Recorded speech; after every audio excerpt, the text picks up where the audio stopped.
Jemaat yang dikasihi oleh Tuhan, saya sangat rindu bisa bertemu dengan Bapak Ibu.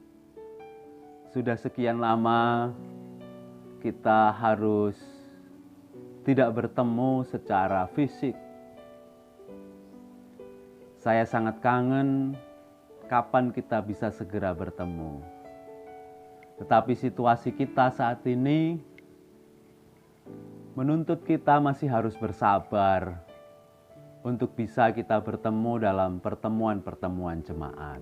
Saya ingin bersama-sama kita mempergumulkan satu tema tentang memberikan kesaksian dusta. Tentu Bapak Ibu semua ingat, ada satu butir di dalam 10 hukum Tuhan yang mengatakan jangan bersaksi dusta kepada sesamamu. Apa sih maksud Tuhan ketika Dia memberikan perintah kepada manusia untuk tidak bersaksi dusta? Saya ingat sebuah kisah di dalam kitab Kejadian pasal 12 ayat 10 sampai dengan 20. Dikisahkan di sana di negeri Abram sedang terjadi kelaparan. Maka untuk bertahan hidup, Abram dan Sarah harus meninggalkan negerinya dan pergi ke Mesir. Tentu bisa kita bayangkan bagaimana galaunya Abram ketika dia harus pergi ke negeri orang. Muncul rasa khawatir. Apalagi Sarah, istrinya itu parasnya sangat cantik.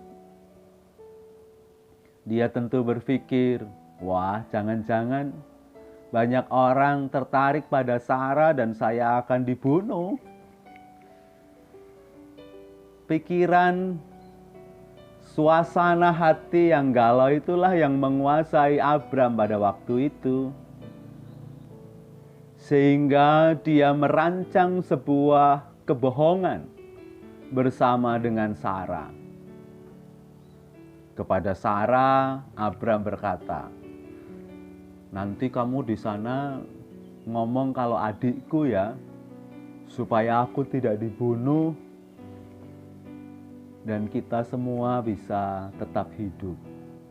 Bapak Ibu Saudara-saudara yang dikasihi oleh Tuhan, rencana itulah yang betul-betul dikerjakan oleh mereka di Mesir. Apa yang mereka pikirkan tentang Sarah yang cantik betul terjadi.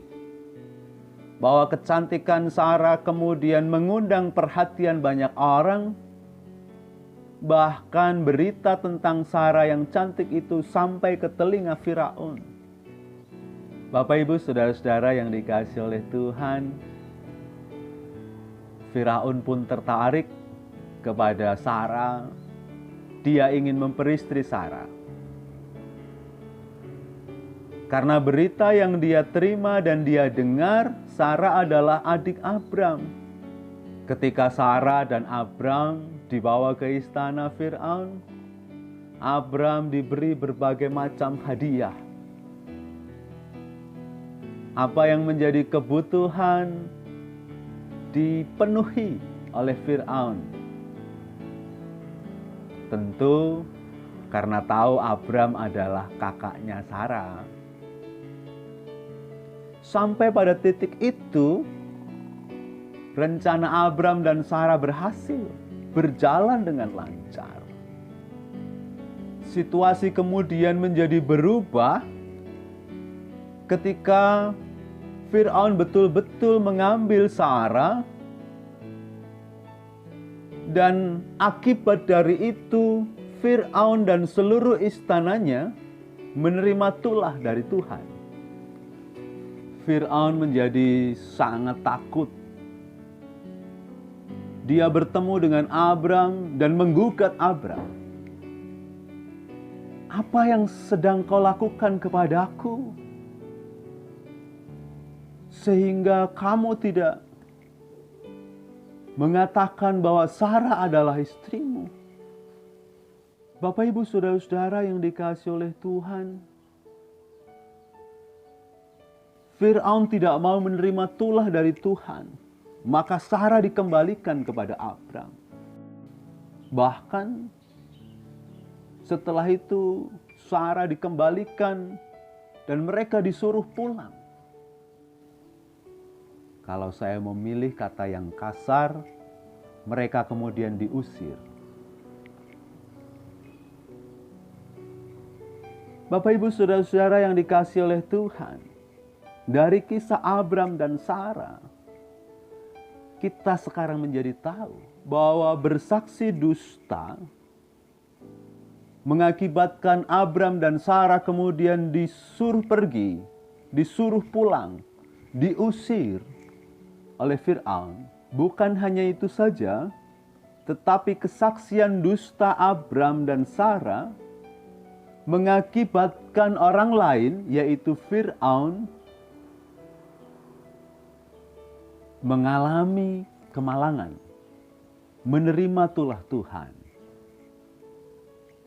Bapak, Ibu, Saudara-saudara yang terkasih di dalam Tuhan Yesus Kristus, begitupun dalam kehidupan nyata kita. Ambillah contoh dalam situasi wabah COVID-19 ini. Ketika seorang memberikan kesaksian palsu dalam sebuah pemeriksaan medis, seandainya sebenarnya kita ini sudah atau telah bertemu dengan orang yang terpapar virus, atau kita datang dari wilayah zona merah, kita tidak jujur kepada para medis. Andaikan kita mengalami gejala fisik, batuk, sesak nafas, tetapi kita tidak jujur kepada para medis, memberi kesaksian dusta, maka apa yang akan terjadi? Terhadap diri kita sendiri, kita akan mengalami kerugian. Karena ketidakjujuran kita terhadap gejala yang kita rasakan akan berakibat pada pemberian obat yang salah, penanganan yang kurang tepat, dan itu fatal resikonya. Bukan hanya kepada kita saja, tetapi kesaksian dusta pasien COVID kepada para medis akan berakibat kemalangan bagi para medis. Kita ingat, beberapa hari yang lalu ada berita dari Semarang, 46 dokter di Rumah Sakit Karya di Semarang terpapar virus corona karena ada pasien yang tidak jujur memberi keterangan. Bapak, Ibu, Saudara-saudara yang dikasihi oleh Tuhan, ternyata berita bohong, ternyata kesaksian dusta itu merusak kehidupan kita dan merusak kehidupan orang lain. Sekarang kita tahu kenapa Tuhan memberikan perintah jangan bersaksi dusta kepada sesama. Karena itu merusak